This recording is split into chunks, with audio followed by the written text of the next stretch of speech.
So in continuing the theme of recovery tasks of Beit Shuvah, the second one is awakening and surrender. Whew. Can you imagine saying surrender to a Jew? Many years ago, Rabbi Jonathan Omerman spoke at Valley Beth Shalom, and he talked about this idea of surrender, and Rabbi Harold Schulweis was crazed about it. The next day I was studying with Rabbi Feinstein, Ed Feinstein, and I was just in rabbinical school, and Rabbi Schulweis walked in, and he said, "What do you think about surrender?" I said, "Well, I get it, and I start to give him an idea of it. He starts yelling, stands up, he's pacing, he's going back and forth. Now, this is Harold Schulweis. He is probably like one of the smartest, absolutely the leading moral ethicist of our time. And I stand up and I start arguing with him. And Ed's in the middle, Harold's on one side, I'm on the other side. We're going at it. Ed's going like this, like this, like this. And both of us look at him and we say, "New?" He says, "You're not getting me in the middle of you two." He says, "I'm not crazy." And it continued the next day in Shabbos. The processional for the Torah was about 14 rows ahead of me, and Harold turned around and screamed at me, "Don't surrender." And I understood it. As a man who grew up in the shadow of the Holocaust, of the Shoah, the idea of surrender, it doesn't make sense. But what is surrender really? What does it mean to awake? I went and I looked at our tradition, because sometimes it's got some smart things. And the prayer that Tara talked about, it makes no sense, the beginning of it. It says, "Baruch atah Adonai Eloheinu melech haolam, praised are you, boss, who removes sleep from my eyes and slumber from my eyelids." This is after the morning prayers. So just to give you an idea, it's about 20 pages in the service. Now, why would I have to have my eyes, sleep removed from my eyes, or slumber from my eyelids if I've already been doing this for 20 pages? I got up earlier in the morning and I said, "Modeh ani lefanecha," that I woke up. It doesn't make any sense to me. So I had to think about it. And then I looked at the rest of the prayer. It goes, "Vayihi ratzon milfanecha." That I have to wake up. I have to awaken to the beauty and the power of being regular in learning. Torah is about teaching.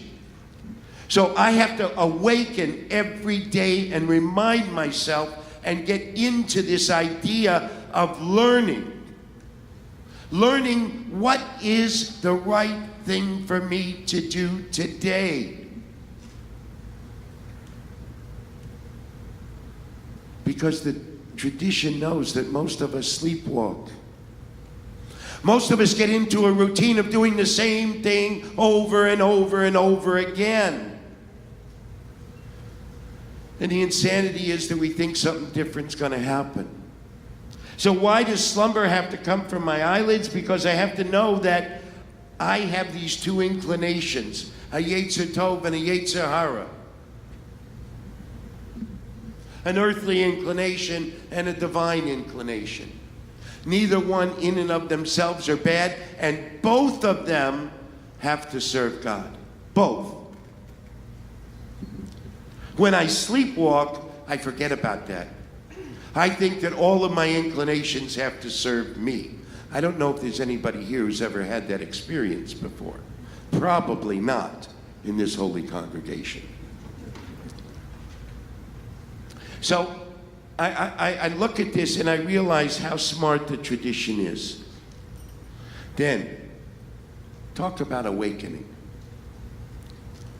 Anybody ever been to a Shabbos service any place, maybe a Beit Shuva, maybe someplace else? Anybody here? Nobody? Okay, so you know that L'cha Dodi is a pretty jazzy tune for us, right? Anybody ever danced to L'cha Dodi at Beit Shuva? Okay. So one of the prayers, one of the verses that Cantor Rachel sings so great and so beautifully is Hitorari, Kiva Olech Kumi Uri.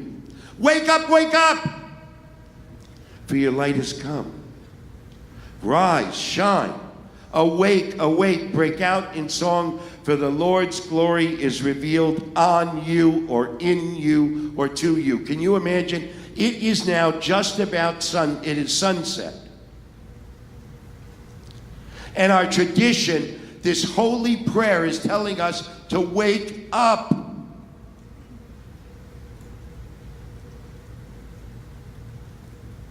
How are you still asleep? I'm scared to death. I'm scared to death how I go to sleep. I'm here. I can't hear so well. I don't know if I'm too loud or I'm too soft. I'm schwitzing. I'm all these things, and I can't not be here because I have to be awake and I have to be in my life. And sometimes I go to sleep and I leave the foot on the pedal. The gas pedal, not the brake pedal.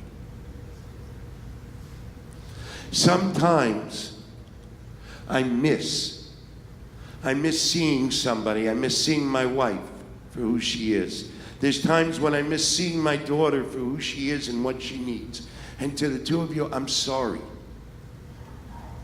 My commitment is to get better at it, to stay awake more. There's times when people who work for me feel like I miss them. I do. So we're told all the time, every day we have to stay awake. Why do we have to stay awake? We have to stay awake in order to see what is. And the most important thing to see is also in this prayer. The first prayer is, it says, V'chof et yitzreinu. Compel our yetzers, compel our inclinations. We have to surrender. Now, surrender, I'm paraphrasing Rabbi Joseph Soloveitchik, who is called the Rav. I mean, he's like, forget about it, the man. The father of modern Orthodoxy. He was a big deal at Yeshiva University, and brilliant. He wrote this book, he wrote a few books, but one of them, Lonely Man of Faith, where he says, surrender. I'm saying surrender. He said redemption. But you can't be redeemed unless you surrender. Surrender happens when humble humans allow, him or herself to be confronted and defeated by a higher and truer being. Surrender means that I'm going to go with the truth.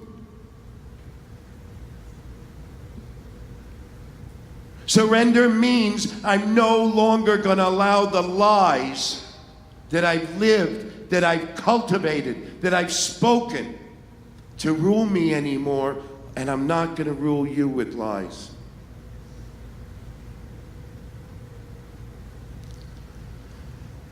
We heard the shofar before. Shai said, let it pierce the armor. Let it pierce the shell. That's what surrender is. I'm going to be in truth. And you know what? Sometimes the truth is terrible. The truth is, my father, Oliver Sholem, died at age 42 from heart disease. I wanted to be mad at everybody. The truth is, my father had heart disease. Nobody gave it to him.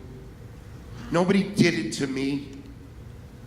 But because of my lies, because I wouldn't surrender to that truth, I lived a life for over 20 years that was the absolute opposite of my father's beliefs. Because I went to sleep and I didn't surrender to truth because I wouldn't admit truth. And that's why awakening is such an important task in recovery. And it doesn't matter if it's recovery from alcohol, recovery from drugs, recovery from gambling. I'm talking about recovering from the human condition, the condition that everybody here experiences, the condition of lying, the condition of comparing and competing, the condition of feeling like you're not enough or feeling like you're so great.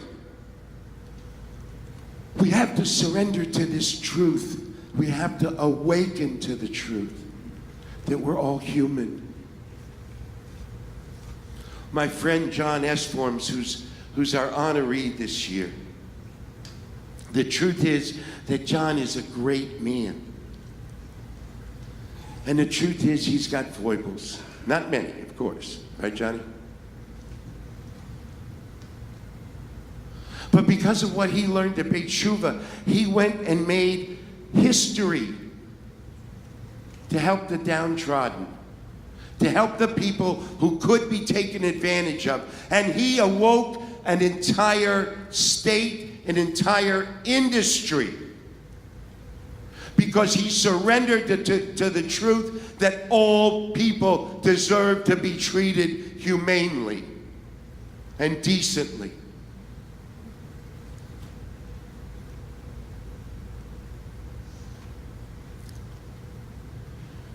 Why are we willing to fight to the death for our lies? And yet we won't fight for truth. I'm scared. I'm scared for my daughter. I'm scared for my daughter in Baltimore. I'm scared for my grandchildren. I'm scared for us. I'm scared because this country, this world is on a course of lies. Anti-Semitism is a lie. But it's not anti-Semitism that bothers me. It's anti-humans. I don't want to stand here for Jewish rights. I don't want to stand for gay rights. I don't want to stand for civil rights. I want this community to wake up, to surrender to the truth that it is human rights that we have to be involved in.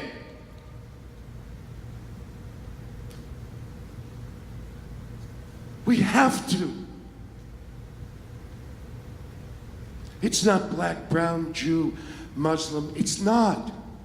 It's that I look at Sam DeLug and I only see that soul, that human, that brightness, that greatness that's within him, and I connect to that. And we find a way to wrestle out any differences we have, even if we have to agree to disagree. But I never miss his humanness. I never take his humanity and his soul for granted. Then I've woken up. Then I've surrendered to truth.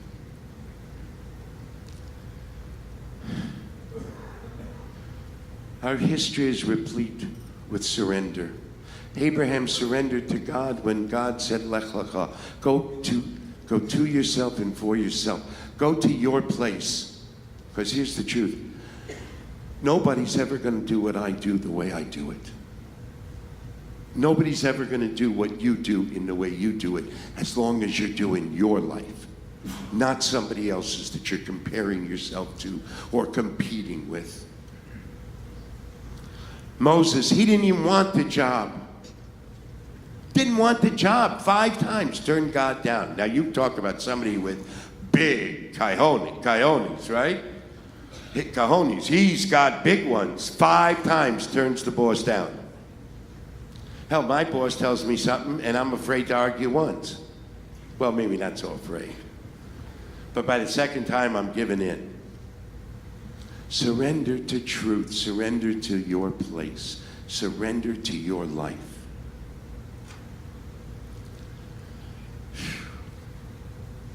What's the outcome of this surrender and this awakening? It's simple. It really, really is. You surrender to a new road, a new path. You surrender to a new life. You surrender to a way of being in truth that brings you joy, brings you love, brings you happiness, and brings you fulfillment. I ask you to take a look at the card. It's green. Is that green? I'm asking you to commit to stay awake and to follow your own unique path that God has shown me. Do you agree? Yes. Oh, come on. Do you agree? Yes. Come on. Yes. All right. Shana Tova.